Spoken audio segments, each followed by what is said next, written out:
Do you remember the first time you saw the work of Tracey Emin? The wild abandon with which she first broke through has given way to a more mature, reflective voice. But a brief encounter with her art is still enough to delight and confound audiences the world over. 18 minutes to 9 now. Tracey Emin has a new artwork on display today, a big one, her largest text piece yet. It's under the main clock. What message is it sending to people? I think one of the most romantic things in the world is to be met at a train station by someone you love.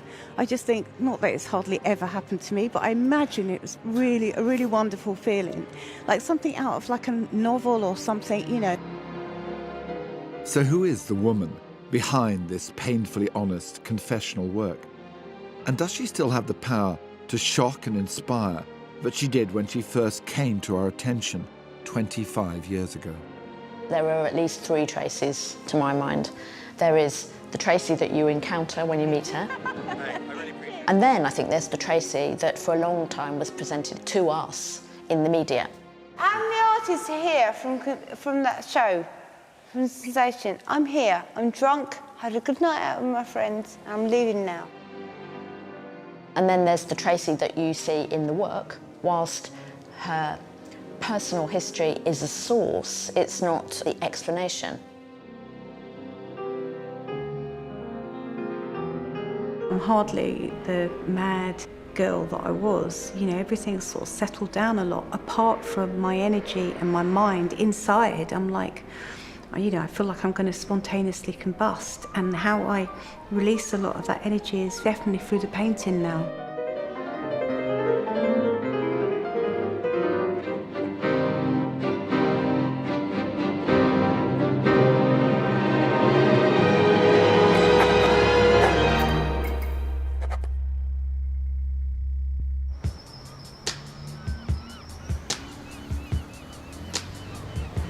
Is this just one's imagination, or does Margate have more birds than anywhere else flying around? It has a lot of seagulls that are really aggressive, everywhere. yeah.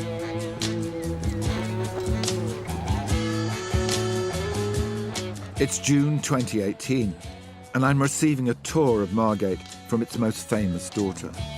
Did you come here? Yes, now, I didn't really hang out in amusement arcades, but yes, I definitely came here. This bit of the seafront was a major thoroughfare, and this would have been filled with people, filled with noise, filled with action.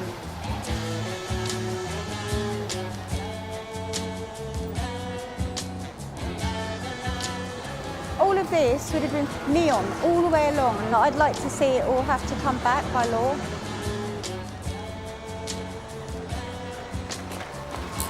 See the house with the arches there? Yeah. That's where Turner used to stay some of the time and paint.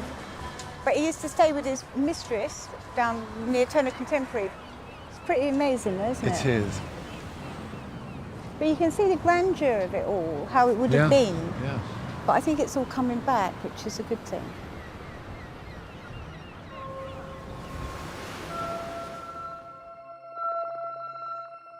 Margate has an enduring connection with that most quintessential of British artists, J.M.W. Turner.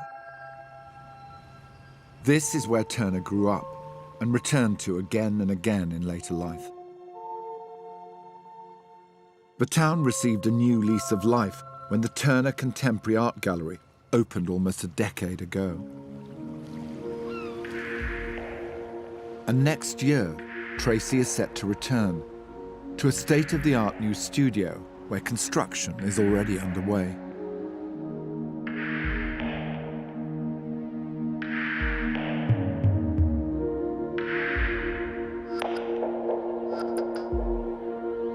This is the downstairs studio, which will be for sculpture, large works, and this ceiling, this is why there's all holes here, is going to go. So the large sculptures will hopefully come in on their side, and then I'll be able to make them here and assess them and see them from above. A little bit like Rodin's studio in Paris, but slightly bigger.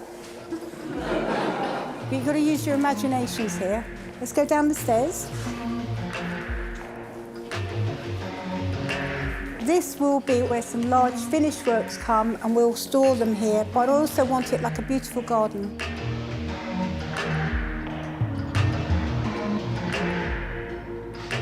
That would be the dining room. Over here is the kitchen. Over there is the living room. Over there is the bedroom. Basically, I can have my pyjamas on 24 hours a day, 7 days a week. I can get some sunshine, 8 o'clock in the morning, go and swim down in the sea, come back, paint. If you look out that window, that roof there will be where I'll be living. And also, Paul, I think Mum would be very proud, wouldn't she? She would. Yeah, so I'd like you to also take a brochure and have a look at the ideas, have a look at the plans, and yeah, cool.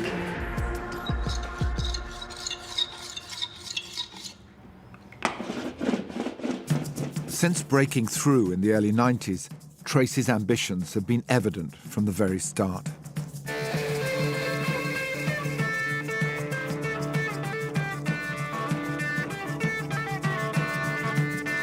I write books, I make drawings, I work in neon, I work in hand-sewn patchwork blankets, I make films, I make videos, I write poetry. You know, if anything I want, I can use anything to make my art.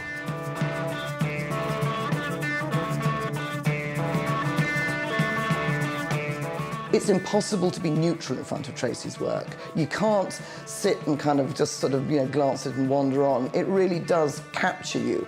Whether that's in a positive or negative way, of course, is down to the beholder. But I think, you can't ignore Tracey Emin, and I think that's what's so brilliant about her, is that, she really does make you engage with her on her terms. Though her work often explores deeply personal themes about her experiences growing up, Tracey Emin hasn't lived in her hometown since her teenage years. So why is she coming back now? What is it about Margate? Turner, Ronnie Biggs, Van Gogh was around the corner. What is it that appeals about this place? Well, I grew up here, so that's the first appeal for me. My mum lived here until she died. Second appeal for me, and after my mum died, I was actually on my way to the hospital, and I just drove around this building again. And then when I went to hospital that week, she died, and I thought, I can't leave Margate. So I decided to have the studio here. Also, so much of your life and your work, which is so entwined, so much of your experience, so much of the memories are still from here, aren't there? I think it's different now. I think when I was younger, I was so ensconced in my childhood, and my work was all about that kind of thing, that it would have been impossible to work here. But now that I'm in the last stage of my life, the end bit, as I like to call it, my work is about many things. It's to do with how I feel here and now, and how I feel towards the future. I think if I was working constantly towards the past, or from the past, I wouldn't be able to do it. Tell me about your mother and father, and who they are, where they came from. Well, I'm sure one of them's in heaven right now, either my mum or my dad. You don't know which one, then? I'm not sure, no. I don't know if they're ever going to meet. They didn't always see eye to eye on things. My mum and dad had an affair with each other for 10 years. They were both married. At the end of 4 years of the affair, they split up, but my mum found out she was pregnant. And 7 months into the pregnancy, she found out it was twins, me and my brother. And that was in 1963 we were born. When I was born, they thought I was dead. Paul arrived first, 10 minutes before me. Then it was my turn. I just rolled, small and yellow with eyes closed. I didn't cry, But the moment of my birth into this world, I somehow felt a mistake had been made. I couldn't scream or cry or even argue my case. I just lay there motionless, wishing I could go back to where I'd come.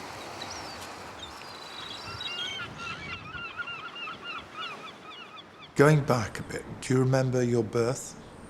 Yeah, I think it's easier for me to remember my birth because I have a twin brother, and I think we have a collective memory together. You're already talking in the womb before you're born, so you're already here. My mum was going to have an abortion when she was about 3 months pregnant, and when she went with us, she was about to have the anaesthetic put in, and she changed her mind at the last minute. She told us she loved us, that she would do anything for us. Strange to think we were an accident, and strange to think she'd booked herself into a clinic to have us aborted, and strange to think she'd talked herself out of it. It was 1962. She was married and Dad was married, but of course not to each other. The night Paul and I were conceived was supposed to have been their last, but some things are just meant to be forever. Tracey's early years were unconventional by any standards. Her mother and father came to an arrangement whereby he would spend 3 days a week in Margate with the twins and their mother Pam, and 3 days in London with his other family.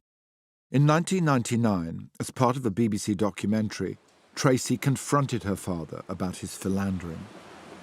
Looking back on your life, do you think it was wrong or right to have like a mistress and a wife for so long? No. No.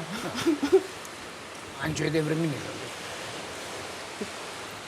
Okay then, how many children have you got? it. Official, Official? 5. 5. How many unofficial? About 8. Yes, about 18 of them. 18? Yeah. Now the Plus last count, 5. it was 11, about 10 years ago. No, we no, got no, no. 18? 18. 5, 2 you and 3 the others, 5. Yes, 23. 23 children. Yeah, that I know. That you know of? Yes. No, that's true, but everybody was happy.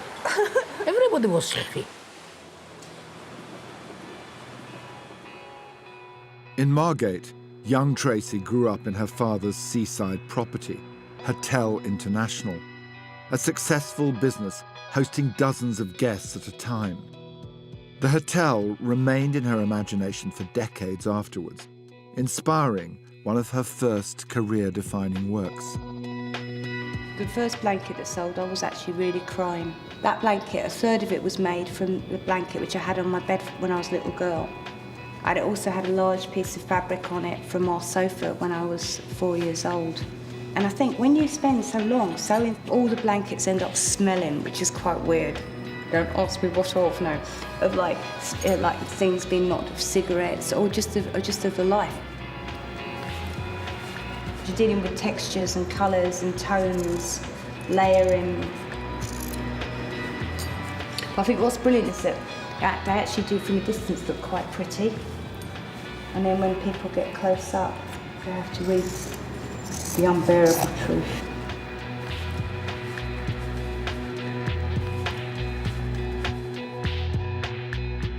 So these stitched blankets, covered in words, collage, really, drawing on, centuries-old traditions of women's work, but upending that, setting out scandalous personal histories in gaudy colours, refusing to follow any kind of traditional design principles, but they are absolutely situated in a kind of defiant tradition of women's quilt making and women's embroidery that have always told women's stories and shaped them in a particular feminine way. It's a very traditional form of art, and she's invigorated it with a kind of urgency of message. They have a sometimes even brutality to them, the brutality of protest that is really compelling.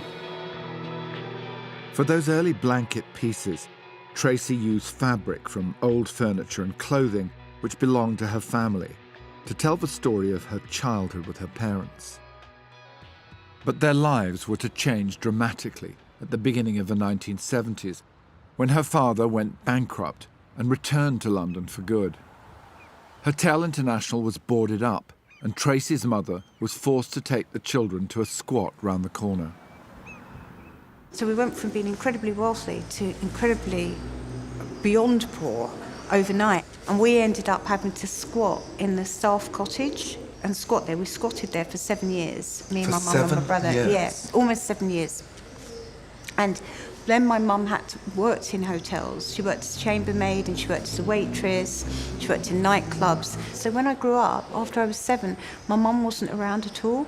She was at work from 6 in the morning to about 9 at night. And she came home in the middle of the day for a break. And not having my mum around was kind of really, not having my dad around and not having my mum around was kind of, it was difficult, I think. I never liked school. I was always late. In fact, I hated it. So at 13, I left. I'd hang around cafes, drinking coffee, exploring Margate's Golden Mile, the clock tower, the cafes, the bars, Pelosi's, the Bally High, lunchtime discos, drinking cider laying out on the beach. The summer was amazing. Nothing to do but dream. It was ideal. And then there was sex. It was something you could just do. And it was for free. Sex was something simple. You'd go to a pub, you'd walk home, have fish and chips, then sex. On a beach, down an alley, a green, a park, even a hotel.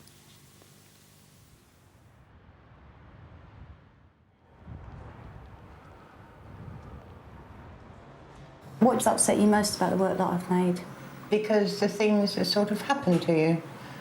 Things I never told you? Yes, yes. Yeah. Mm-hmm. I did tell you a lot. Yes, you did tell me a lot, but then... when I grew up, yes, I know, you did tell me everything. You did just tell me everything, but when it's facing you and you're actually reading it, and you being, you know, Tracey, and it hits you a little bit harder.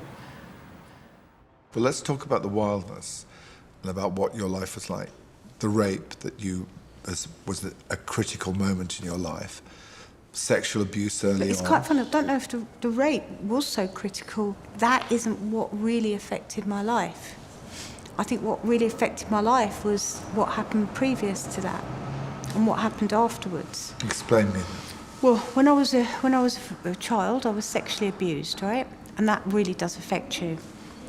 Then when I was 13, I was raped, okay? But then after I was 13, I kept having sex that I thought was out of my choice. But now when I look back on it, I think when I was 14 or 15 and having loads of sex with men a lot older than me, I think it was my way of trying to assert my power and take control or be in control. And actually I wasn't. How could I be? I was 14, 15, they were 25. When did this realisation come that this wasn't the way it was? That you... When I was about 15. And what happened? Did you abandon sex at 15? Yeah, I said, when I was 15, I called it the age of reasoning. The age of reason at 15. And my age of reason was, I'm not going to do this anymore. Now it was me and dancing. That's where I got my real kick, on the dance floor. It felt like I could defy gravity, as though my soul were truly free. Then the big one came, the local finals. If I won, I'd be up there, London, the Empire Leicester Square Ballroom, dancing for TV. Big prizes, the British Disco Dance Championship, 1978. And as I started to dance, people started to clap. I was going to win. And then I'd be out of here. Nothing could stop me. And then they started. Slag, slag, slag. A gang of blokes, most of whom I'd had sex with at some time or other, were chanting, slag. The chant became louder and louder, slag, slag, slag, until in the end I couldn't hear the music anymore, or the people clapping. My head was spinning and I was crying. I'd lost it. I ran off the dance floor, out of the club, down the steps to the sea, and I thought, I'm leaving this place. I'm getting out of here. I'm better than all of them. I'm free. And I left Margate, and I left those boys. Shane, Eddie, Tony, Doug, Richard. This one's for you.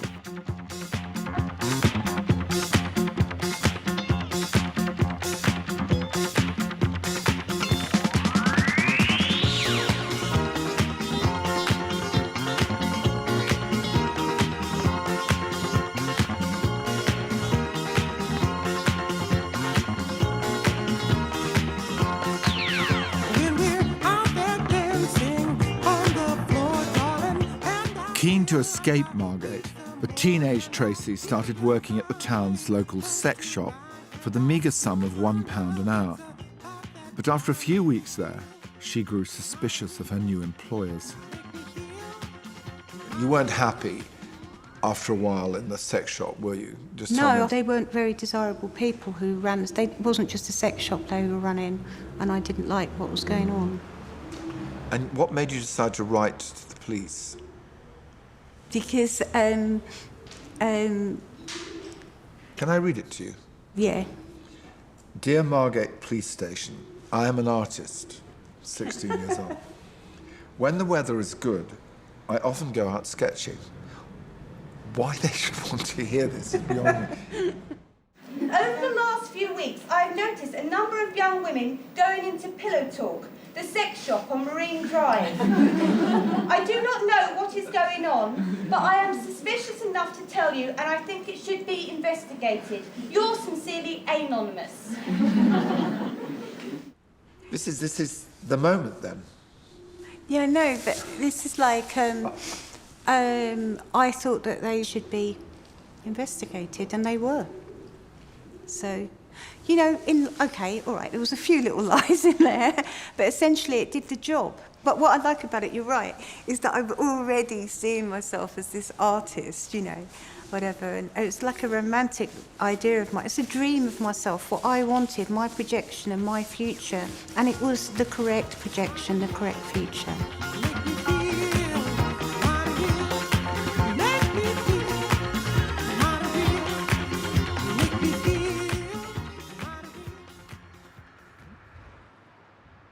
In the years since making that declaration of artistic intent, Tracey has surpassed the wildest expectations of those who knew her as a young girl. Some bright morning, when this life is o'er, I'll fly away. In March 2018, she completed her largest scale undertaking to date with the unveiling of her work, The Distance of Your Heart, in Sydney, Australia, consisting of dozens of bronze birds located throughout the city centre.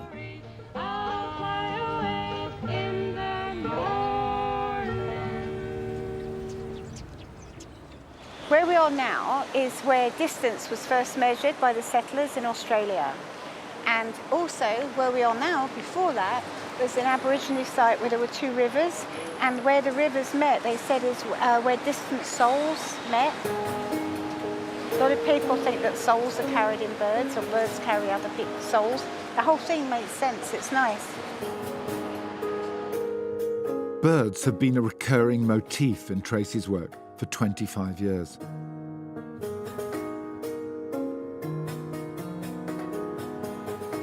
While they often represent souls and freedom, for this project, The Distance of Your Heart, she's encouraging those who walk round the city centre to consider how far away they may be from the ones they love. But it isn't just about literal distance, it's about, you know, mental distance and how far removed you feel that you are.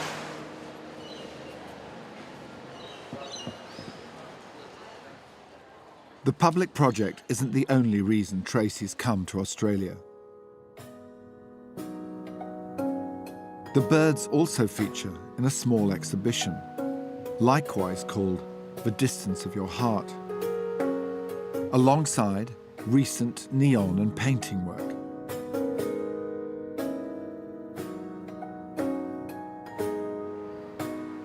Opening night was attended by the great and the good of Sydney, including the country's then Prime Minister.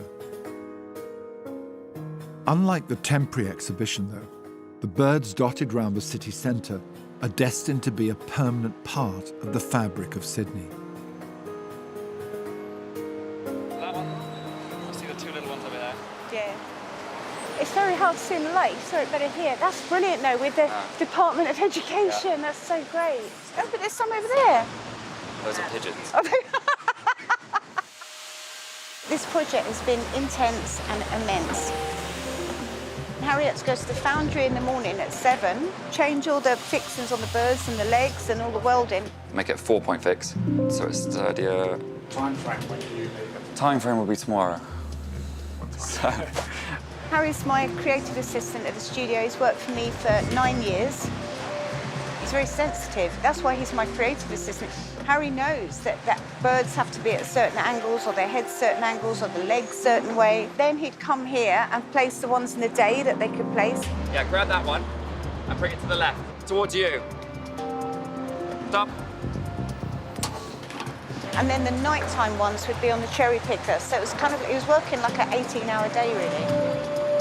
The other way.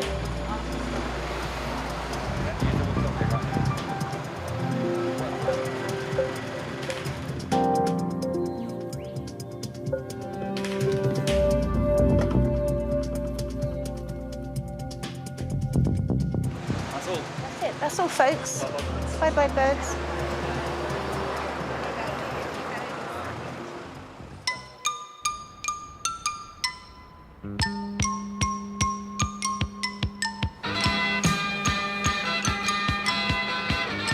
Tracey's birds have also flown as far afield as Hong Kong, where they're on display as part of a show featuring works by some of the leading sculptors of the day. And often with sculptors and artists, they will make additions and you will see them in many places around the world. And then people will comment on where they look better and how they look better and what it's about and if it feels the same. And I suppose I should think that about my birds. The Kusama looks pretty brilliant with this bit of machinery here. And Anthony's abstract man looks good with the real man as well. Though Tracey now stands shoulder to shoulder with the likes of Anthony Gormley and Yayoi Kusama, back in the mid-80s, it was a struggle for this school dropout to get into art college at all. But after finally graduating with a first-class degree in printmaking from Maidstone, in the autumn of 1987, she enrolled at London's Royal College of Art to study for a master's in painting. This Tracey gave me at the Royal College of Art, and it's a little book she made when she was at Maidstone, so it's 1985. And it's these little woodcuts. They're good. There's an intensity in them. And I love how she's already making them into books. That's pretty cool, huh? Best blowjob. My first memory of Tracey was her arriving a week late at the painting school at the Royal College of Art in 1987. And Tracey just charged in late, having just got back from Turkey, where she was having a fantastic love affair on the beach with a fisherman, and told the story, and it never stopped from that day on. She's continually told me stories from every day since then. Everything I did between the age of, say, 19 and 22, 23 was like a gut reaction. It was like just one massive shit or one massive vomit. There wasn't actually much thought behind it. It was more like an impulse, like a kind of reaction. I would look at books on Edvard Munch or Kater Kollwitz or Egon Schiele and then just run off and do my own versions.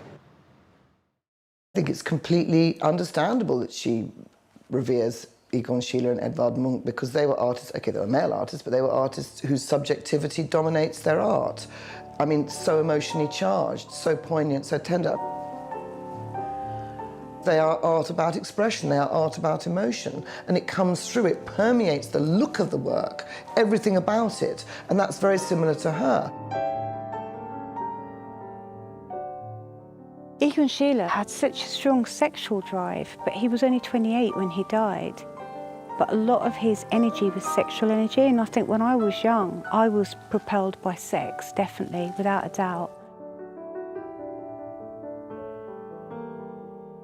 When you look at Munch, there's this man who's saying, I am jealous. This jealousy is in this room.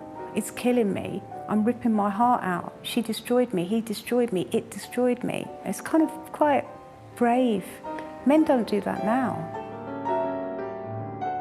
Munch and Sheila were the two artists that I really related to, that I really responded to, that I was really influenced by. And by learning through their practice and their emotional journeys, made mine stronger and made me more confident.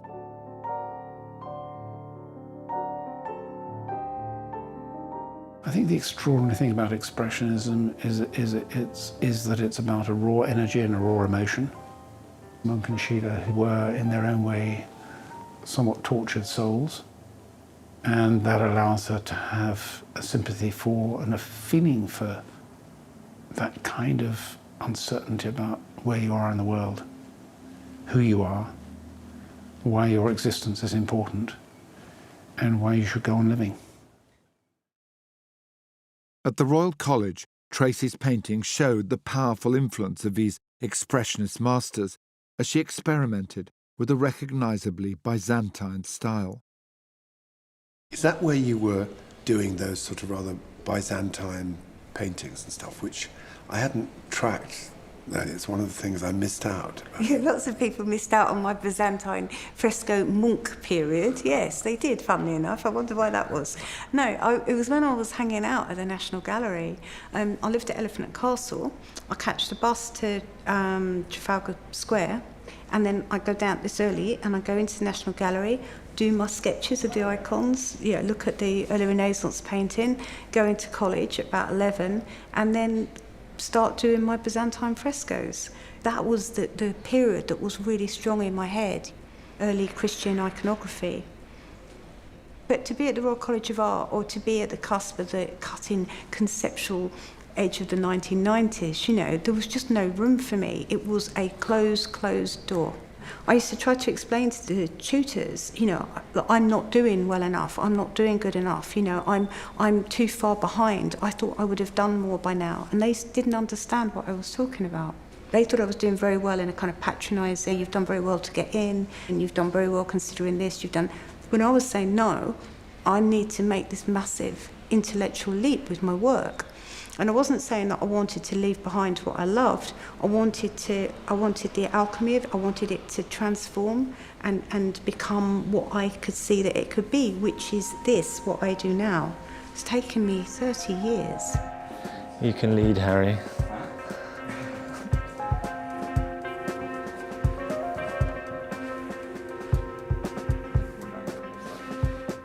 You couldn't do that painting on a smaller scale at all, could you? That's the brilliance of it. That's my problem at the moment. I actually want to work much, much bigger. I want to throw paint around. I want to go crazy. And sometimes here, when I've got all open canvases, I do. Yeah. Like, you can see all the paint underneath, all the different layers. I think it's finished now, isn't it? It's totally finished. And when do you put a title to it? Do you know what it is yet? I have put a title to it. But this is a really weird thing I'm going to say. Sometimes titles are really important. Yeah. Sometimes they're not. And then like this one, it's really weird. From a distance, these two are so similar. Yeah. It's good, isn't it? It's like Turner. You think so? Royal College of Art very kindly looked after all my paintings for me for about a year. I didn't have anywhere to put them. They said I had to take them home. Put them somewhere. Where was I going to put all these giant... So they were all on wood as well. And I just took them outside into the courtyard, got a sledgehammer at the Royal College of Art and smashed them all up screaming with a sledgehammer. It was quite insane, and there was blood all over my hands and from all the blisters. It took me all afternoon to do. It sounds drastic, doesn't it? But she needed to do it. She needed to destroy everything and then come out as an artist. She felt the paintings were absolutely awful. Well, they weren't. They were rather good painting. But the strength for her was this willpower to aim for something greater. and a stronger, more concentrated truth. Months after graduating from the Royal College, Tracey's life went into a tailspin when she became pregnant for the first time. Her film, How It Feels, documents this period.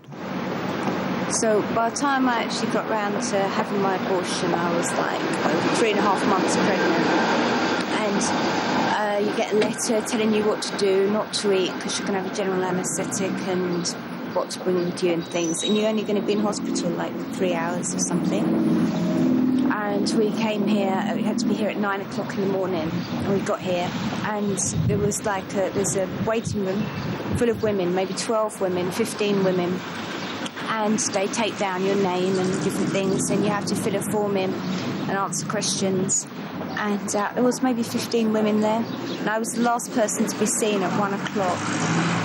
When they called me in, they said, "Are you sure about this? We've had the notes from your doctors. You know, the chance of you having a baby is very slim, getting pregnant. Are you sure you want to go ahead with this?" And I just said yes. And as I said yes, it was like, it wasn't me saying yes, it was just like the word yes coming out. And when I said it, I could actually hear the baby, which was then a baby inside me, screaming, "No, no." And I just thought, this isn't me, this is like, I'm outside of myself, and this is something I'm doing just to preserve myself. Tell me about that. What went wrong? Well, what went wrong with the abortion was that I got pregnant in the first place, because I didn't know, I was told I couldn't get pregnant. So, and then I couldn't get an abortion because the doctor wouldn't sign the paper for me because it was so hard for me to get pregnant. He didn't want to be the person responsible for signing that paper when there's a good chance that I could never get pregnant again. So by the time I had the abortion, I was like over 3 months pregnant, nearly 4 months pregnant. And the abortion didn't work because I was pregnant with twins. So I had one fetus went away and the other one stayed inside me, and it nearly killed me. So the whole thing was, and then I was racked with guilt, thinking that it didn't want to leave me, that I'd done the wrong thing, and I felt its spirit with me all the time. I gave up painting, I gave up art, I gave up believing, I gave up faith. I had what I call my emotional suicide. I gave up a lot of friendships with people. I just gave up believing in life, really. And it's taken me years to actually start loving and believing again. I realised that there was a greater idea of creativity, greater than anything I could make with just my mind or my hands. I realised there was something, the essence of creativity, that moment of conception, the whole importance, the whole being of everything. And I realised that if I was going to make art, it couldn't be about a fucking picture. It couldn't be about something visual. It had to be about where it was really coming from. And because of the abortion and because of conceiving, I had a greater understanding of where things really came from and where they actually ended up. It was the lowest level of my life I've ever been, ever. I felt so, I felt rejected, I felt unloved, I felt like I couldn't love. I felt like a failure because of the abortions. I felt the biggest failure I felt was as an artist, because I felt that if I could have achieved just a little as an artist, I would have been able to be a mother, or I would have been able to look after myself. But at the time, I was still paying back all my debt from college. This is back in '92. Everything just looked awful, but I did this thing. Out of pure desperation, I wrote to everybody I knew and asked them to invest in my creative potential. Dear J. Joplin, you have been invited to invest in the creative potential of Tracey Emin. For an annual subscription fee of £10, you will receive 4 pieces of mail, plus 1 letter marked personal. Sincerely yours, Tracey Emin. I met Tracey in a bar in the East End. I can't remember the name of the pub, but I do remember her very distinctly. She came up to me, somewhat worse for wear, and introduced herself. I think she knew who I was, that I just was starting a gallery around that time. And she asked me to invest in her creative potential. She said she would write me 4 letters if I gave her £10. She really needed some money to buy some more drinks, I think. And then did you forget about her? I totally forgot about her. I totally forgot about that event. I didn't really know who Tracey Emin was, but I was very captivated by this extraordinary looking woman. She had a immediacy about her, in her waywardness. She just, nothing really fazed her, and she had a real attitude, uncompromising attitude, and that was very refreshing.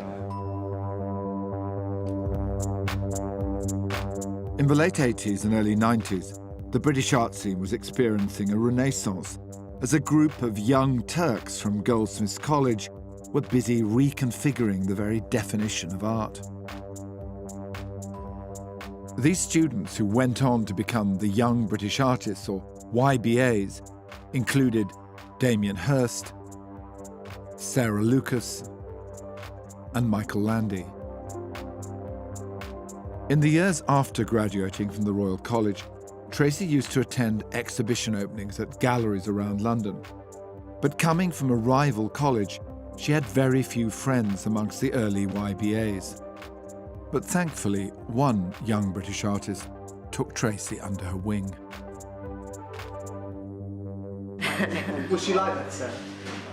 She was a nightmare in those days, emotionally and socially. Insecure. I had no friends. So, because she was such a nightmare, that's why. Yeah, so Sarah's my friend, so I'd cling to her like a limpet. We got on really well.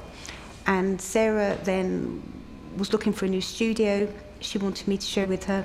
I didn't want to make art. I didn't want to share a studio, but I said I'd help her look. And then when we started walking around the East End looking, all the shops were boarded up. And I said to Sarah, or one of us said to each other, it'd be really good to have a shop. And then I said, and Sarah said, yeah, but not a shop as a studio. And I said, no. And we both said together at the same time, a shop. We both knew exactly what we meant. And Sarah had sold a couple of grand's worth of work to Charles Saatchi. She was so happy. Everyone was happy when Charles bought their work, you know. And Sarah, we went to the estate agents and we signed the lease, and Sarah handed over her Charles Saatchi money, and that's what paid for the lease of our shop.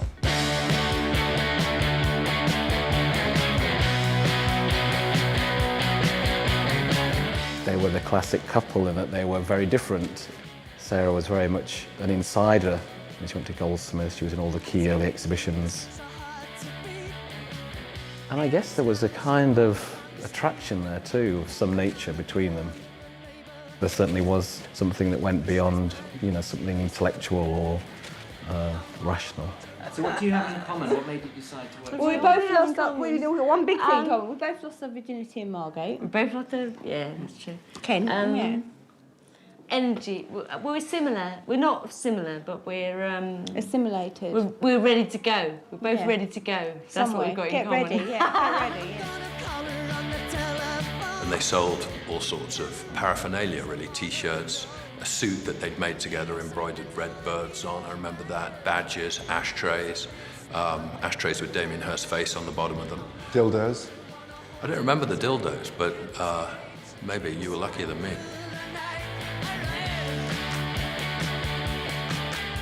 We're both birds. Both what? Birds. I think we make really fantastic things. Yeah, people are happy here. Remember, this is back in the beginning of 1993. Pubs closed at 11 o'clock at night then, or 10:30. Our shop was like a little mini club, really.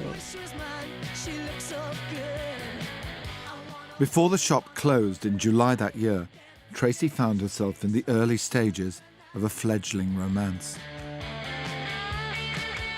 By that time, Tracey and I had struck up a close relationship. Not official, but we were certainly, let's say we were going out with each other.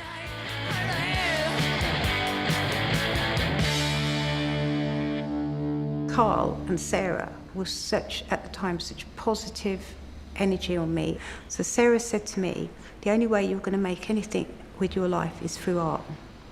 And Carl was ruthless with me. You know, he was so tough with me. about my practice, about the way that I worked, about the presentation of my work. He made me really, really think about what I liked, what I believed in, how I could put it together, how I could construct it.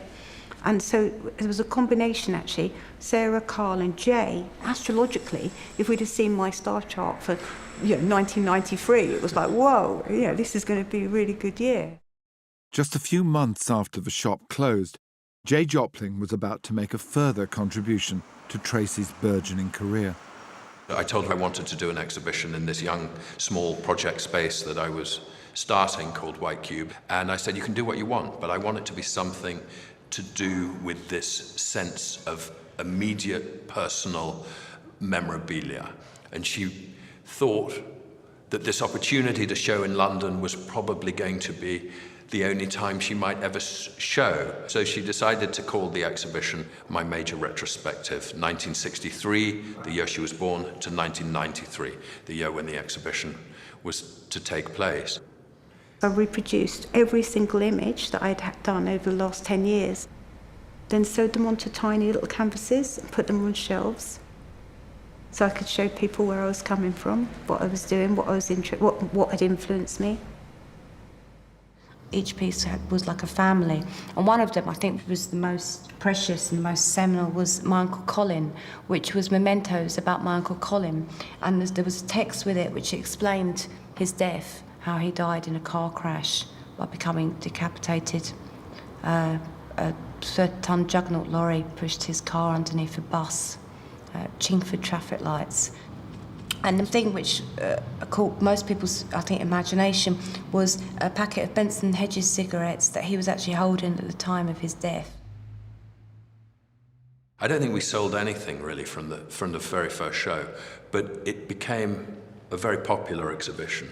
It was reviewed very well. People saw it as something very different from what the current zeitgeist was. Here was this kind of uncompromising, passionate, personal, tensely, searingly honest, personal account that somehow made her stand out for me and I think for the general public.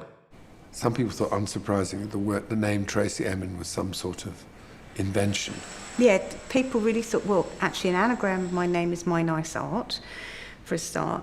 The one piece of work was my passport, and the date of my passport expired on the 17th of November, and my show opened on the 18th of November.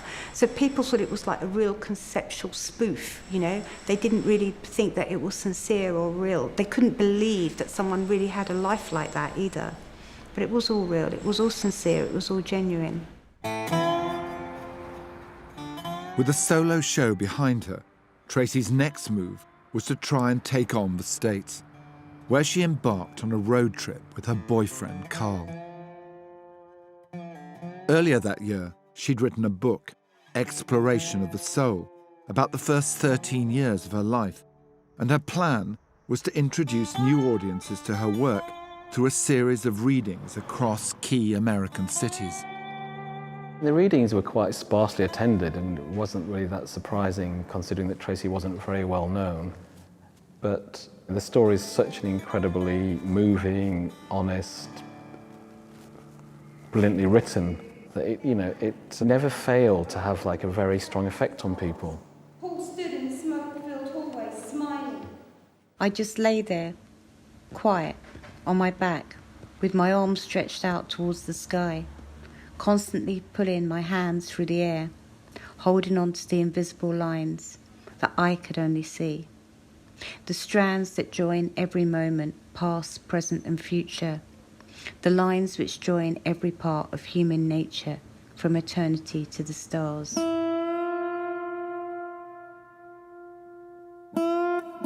As Tracey and Carl made their way across the American highways, they found themselves lavishing more and more attention on a family heirloom she'd brought with her. It's not what you inherit, it's what you do with your inheritance. I inherited my great-grandmother's armchair. And my grandma, she'd say to me, there's a lot of money in chairs, but she meant people stuffed money in chairs, not that the chair is money, but I took it like, yeah, it's my inheritance, what do I do with it? Tracey's idea about bringing the chair was pure Tracey, really. I mean, he didn't You know, you wouldn't really take an old armchair with you on a reading tour. It already had kind of autobiographical snippets sewn onto it. And then she added to it as we went across America. I do remember sitting in motel rooms while she kind of made, you know, new panels for it. That chair paid off nearly all my debts from college, got me around America and gave me the confidence to be a different kind of artist. By the time they returned to the UK, Carl was on the hunt for works to exhibit alongside pieces by Damien Hirst and Gilbert and George for a show he was putting together to represent the best of the London art scene. So Carl curated the show at Meekie Manke at South London Gallery and wouldn't let me be in the show because it was patronising for him to put his girlfriend in, unless I made something big. So I made a tent with the names of everybody I even slept with, including Carl, who went across the tent flap, the curator, you know, and it's like, I'll show you.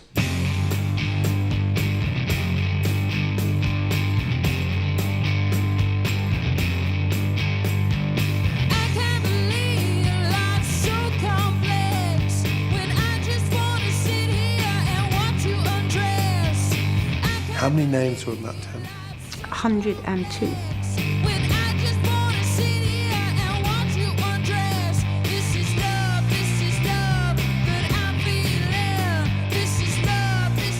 And did you have to think very hard about who went on that list? No, everybody that I could think of went on that list.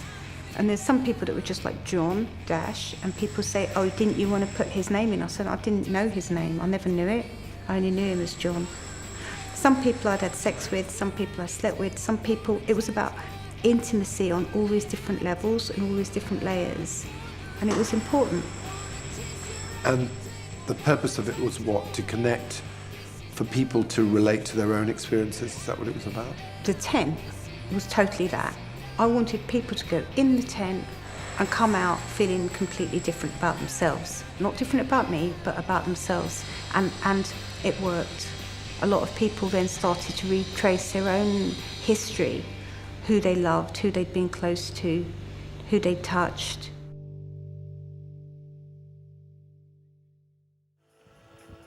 Just a year after the tent went on show for the first time, Tracey split up with Carl Friedman, who'd been the catalyst for so much of her early success.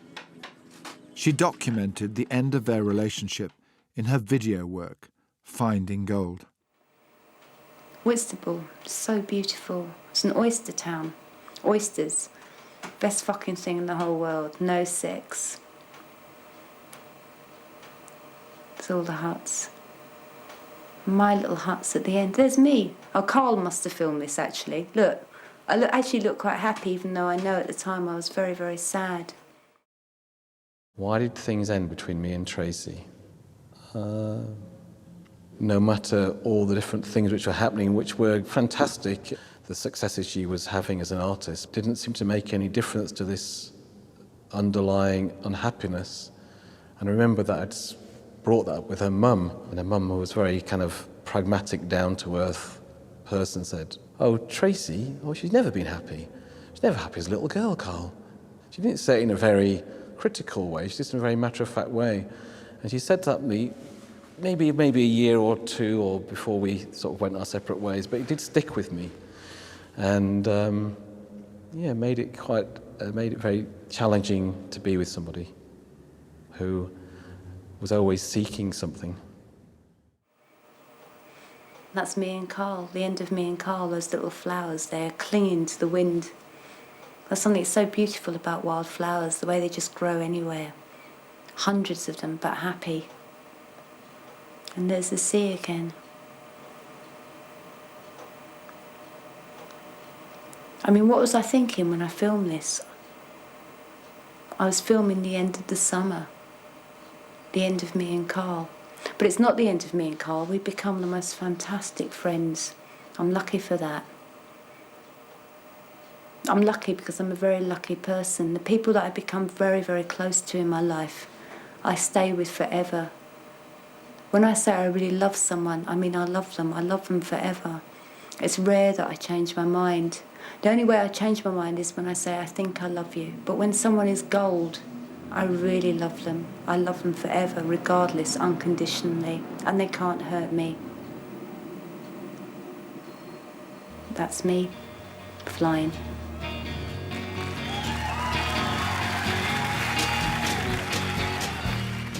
By now, Tracey's fledgling career was really taking off. She set up the Tracey Emin Museum on Waterloo Road, which also operated as a makeshift studio space.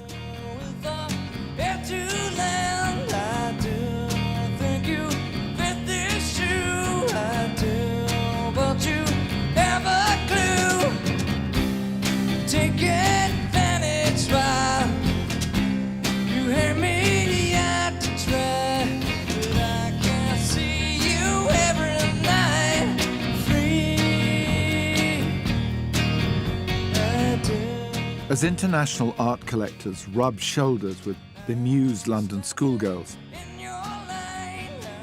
Tracey was able to work on her embroidery and blankets, adorn the wall with her first neon piece, and exhibit some of her early monoprints and video work.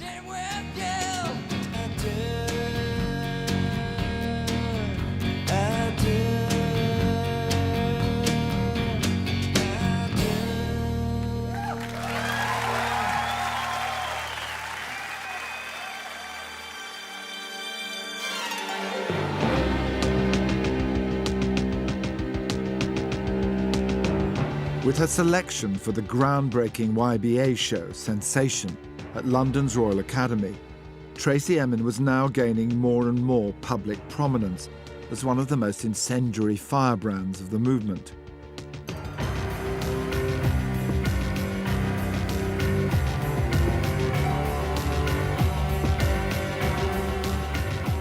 Are there really real people in England watching this programme now? Are they really watching it? Real people watching this programme. Why are you asking that question? They're probably as real as you are, Tracey, let's face it. They're just 25 minutes behind us. Think about that.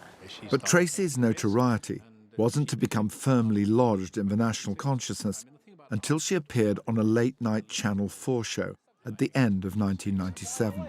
How many artists are here from that show, from Sensation? I'm here, I'm drunk, had a good night out with my friends, and I'm leaving now.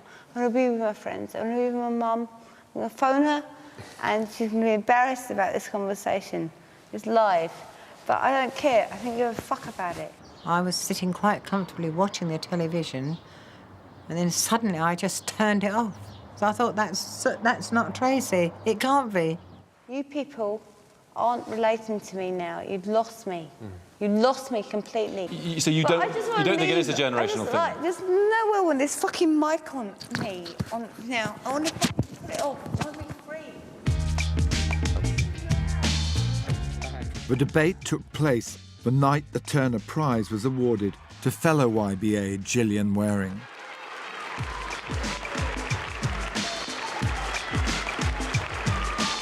I actually was the first person to tell her that she was really drunk, so I woke up the next day and just said, "Oh, you're on television, it was really funny." And she didn't know anything about it because she said she'd had amnesia or something, or she couldn't remember, or she didn't think it was really true. In the morning, Gillian rang me, Gillian Waring, and she said to me that her highlight was getting home and seeing the tape. And I just thought she was pulling my leg. 2 years later, Tracey was nominated for the prize herself, and she chose to display her most radical work to date.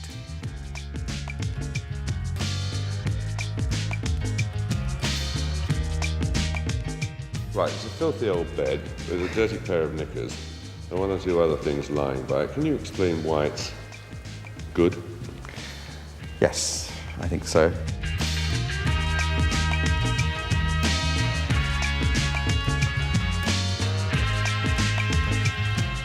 Germaine Greer, what did you think of her? I went prepared to not like her. You know, I was fed up with her. I thought the tent was disgusting. I thought it was an insult to needlework and so on.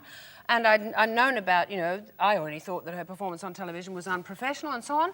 And then I walked into that space and I was just winded. And then to look at the bed, it is so sophisticated. It's about every bed there ever was in art. It's about the bed on which Judith beheads Holofernes. It's the bed of the Rokeby Venus. It's the bed of every female sex object there ever was. But she's just stripped all that. It's stained, it's disgusting, and it's beautiful. The prize that year went to Steve McQueen and his arresting video art. But that didn't stop Tracey from conquering the world in the years following. Representing Britain at the Venice Biennale in 2007. It's like a coronation. It's Tracey Emin as the Queen. Becoming Professor of Drawing at the Royal Academy, and even earning a CBE. Over the years, she's had a series of hugely popular career retrospectives, which has led to work like her blankets, commanding bigger and bigger price tags. As those iconic pieces appreciated in value, Tracey felt the need to re-evaluate her creative focus. And the reason why I stopped making the blankets was because they were really wanted. And there was a queue of people waiting for them, and they were selling for vast amounts of money. And it means the next blanket I made, someone wanted it. And I was told, can you make one without swearing on, or can you do it? And I couldn't, And I don't want to make a blanket with pound signs all over it. And that's what it felt like. I can't work like that. And it was like when the tent burnt down, if I'd have remade the tent, I'd have got Christ knows how much money from the insurance. In May 2004, a devastating fire broke out at the Montmartre warehouses in East London, incinerating the works held in storage by Charles Saatchi. Alongside pieces by the Chapman brothers and Damien Hirst, Tracey's tent was also destroyed. If I had replaced it, I would have been given £1 million. It's a lot of money now, but it was a hell of a lot of money then. I wouldn't do it. But you couldn't make another tent. No, I couldn't make another tent. That was the tent that I made for me, for my journey. Every time I sewed a name in that tent, it felt like I was carving tombstones or something. The first patch that I made, the first letters that I cut out of the name, even though they weren't paint and they weren't expressive, the emotion was still there within me. If I was to have remade that tent, it would have been a facsimile of the emotion, and I couldn't do that. It's impossible. And I certainly wouldn't do it for money. Even though the tent is no longer here today, Tracey's other celebrated work certainly is. Almost 20 years after first going on show at the Turner Prize, My Bed is now seen as worthy of comparison with the work of some of Britain's greatest artists. Recent exhibitions featured the bed side by side with the work of Francis Bacon and William Blake. And last year, it was displayed in her hometown for the first time, alongside the work of Margate's other prodigal child. But come on, look at this. This is like really, I just can't believe it. It was quite uncanny, as she pointed out, to observe the symmetry between Turner's seascape and Tracey's bed. You have the blue cloud, you have the white cloud, you have the fields, you have it's just like the sea, it's everything, it's just brilliant. I just couldn't believe it. Even the plinth of the bed, the bed is the bottom of the painting. When this exhibition was first proposed, the gallery wanted to show Turner's paintings featuring beds, but Tracey was adamant that they display his dramatic seascapes instead. If you grow up in Margate, Turner's part of your psyche. You know about Turner when you're at school, not as Turner being an artist, but as just Turner. Just something that happened here, like a phenomena, and something you should be sort of like wary of and proud of at the same time. Tell me, I know it's going back to them, but when you first came up with the idea, how did you come up with it? I didn't come up with an idea. The bed came up with me. I was at an all-time low. I was very thin. I probably weighed about 45 kilos. I hadn't been eating. I've been drinking a lot, a hell of a lot. I went to bed and I woke up like 2 days later, and then I woke up again about a day later. Then I got out of bed, I staggered to the kitchen, I got a glass of water, I turned around and I was leaning against the door and I saw this. I thought, oh my God, I could have died in there. And the part of me, there was a repulsion, but then suddenly I just elevated the whole thing. And my bedroom, my tiny little co-op flat, was the same size as the bed. And I just imagined this in this sort of, maybe like a heavenly white grand space, just floating. And I suddenly felt really free. And I just saw it as art. I knew it was art. It was like a kind of revelation, or, you know, and it was totally an epiphany. And the best thing about it was I realised that the bed had been keeping me alive. The bed wasn't disgusting, the bed wasn't bad, the bed was wonderful and the bed was beautiful. Do you look at this bed, given that memories are made of this, and do you think to yourself, are you thinking about where you are now and where you were then? Well, every time I look at it, it becomes further and further away from me. It becomes more and more like a ghost. It becomes more and more of my past. But there's such an element, it's just still so real that every time I feel strange about it.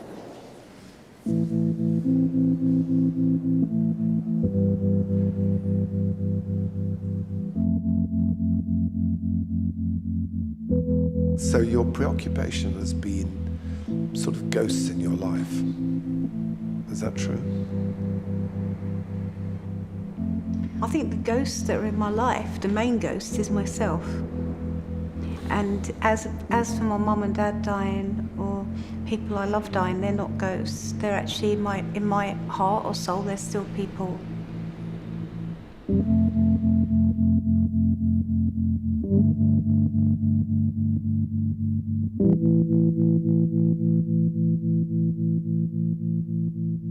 You did talk once about seeing your father's ghost in the garden a few years ago, didn't you? Strangely enough, I saw my dad's ghost, not a ghost, an apparition of my dad not so long ago, like about 3-4 weeks ago, which was quite strange. I saw someone walk past my bed with a sort of strange felt fedora hat on. I couldn't really see who it was. And then they lifted the hat up and smiled, and it was my dad.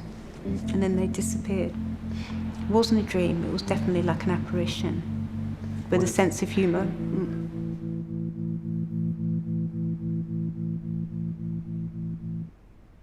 There is a kind of, obviously throughout your life, a sort of spirituality in you somewhere. I don't know what's your belief system?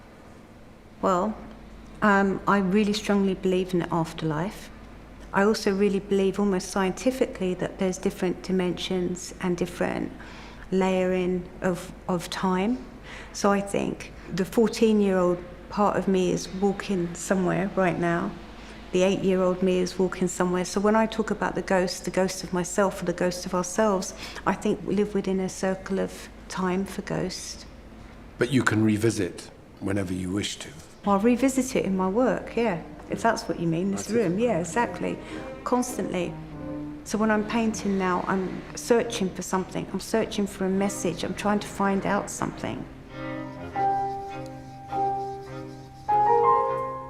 It's really personal. It's a complete dialogue between myself and it, the phenomena, whatever it is, the energy. My life is pretty dull on lots of levels.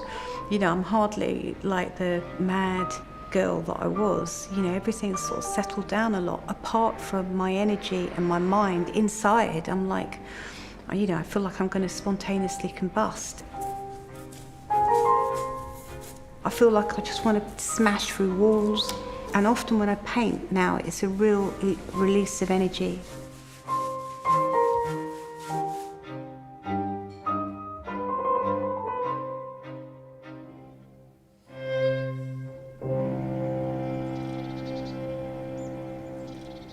Over the past few years, Tracey has spent more and more time in relative seclusion at her retreat in southern France.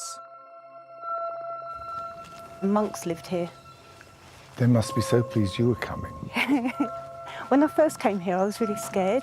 I thought like ghosts and things like this, and sometimes the electric goes, and I imagined monks walking with candles, but it was only my own reflection.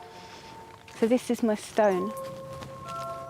If I get this right, this is your bridegroom then? Yeah, husband of Your sorts. husband. I'm very, very superstitious.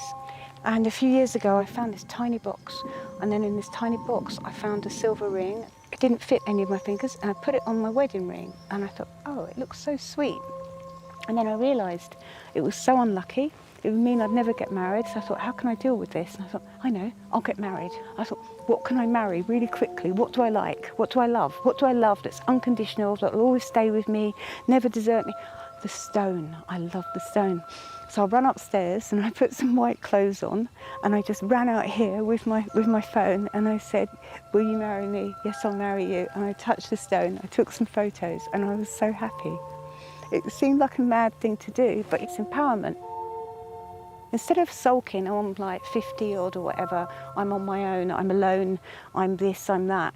I suddenly changed it all and realised that I wasn't alone. I was actually really, really content with my world, with my company, with my thoughts, with my desires, with my vision, with my imagination, and with the nature, because could be on the other side of the world and I wanted to be able to connect with something, or not even on the other side of the world, on the other side of my own mind in a state of loss and confusion. I needed to connect to something or someone or something that I knew would never let me down, that was totally dependable. So the fact that this was the stone was a really good, healthy thing.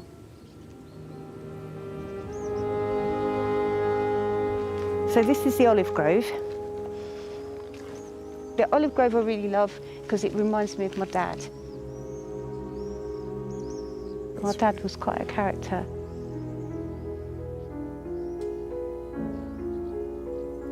Do you miss your dad, obviously? Yeah, I do, but I miss my mum a lot more. I know you do. I know you do. I never knew it was possible to miss anybody so much.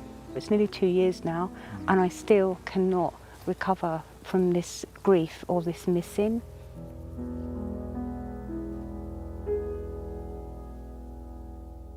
Tracey captured this grief in her first exhibition after the death of her mother, The Memory of Your Touch, at the Xavier Hufkens Gallery in Brussels last year. So the title, The Memory of Your Touch, where does that come from? We can remember someone's voice, we can remember someone's smell, we can remember what someone looks like, we can remember so many things, but for me, the touch, I can only remember it in a dream. So I was working with those kind of ideas and about lost love, and then I really did lose love. My mum died, and so the memory of your touch then became like an extreme idea of loss. And this is probably the most dreamlike, beautiful painting in the show. My subject is still internally what I feel, what I experience, what I witness. I am the first person. And how much of this work and how much of what you're doing is also about sharing your experience with others? Because people have to identify with this work, don't they, in some way? Well, I thought making such a lot of work that involves the death of my mother, I thought it was a subject matter that people would really shy away from, but of course not, because nearly everybody goes through that experience or will do it sometime, or the experience of loss, and they feel it in the work, it emanates from the work. I'm trying to be truly emotional and respond to how I'm feeling. I like this room very much. I like this room a lot. Yeah. I walk into this room and I think I never believed when I was younger that I could ever have a show like this. So for years I thought I was celibate. I'm not quite celibate. I'm really sexual, I'm really driven. I just don't have sex, which is really... And people talk to me about it, and I go, well, it's quite obvious I don't, because I'm doing it in the paintings. That's where I'm doing it. That's where it's become. It's like a boxer. So do you think if you did have sex, you'd have to stop painting? Yeah, for sure, definitely. I'd much rather be doing that. No, I don't know. I don't know. It could all change tomorrow. Who knows? I don't know. It's like having children. If I'd have had children, would I have been the artist that I am? Don't really know, do I? I only know the side of things that I have to work with. But I do know. I think. So anyway, it's not about sex. It's about love. So anyone can have sex. It's easy. You have sex on your own.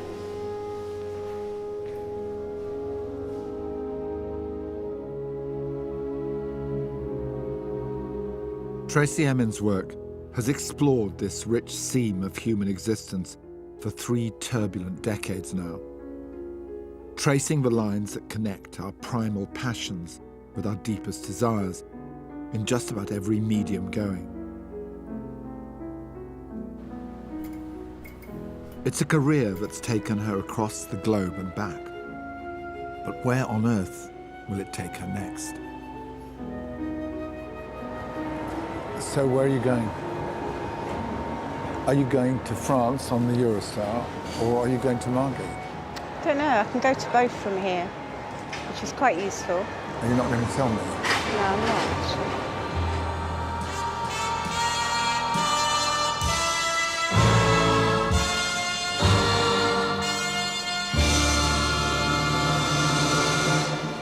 When I said I needed you,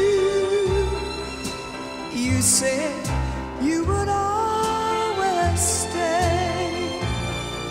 It wasn't me who changed, but you, and now you've gone away.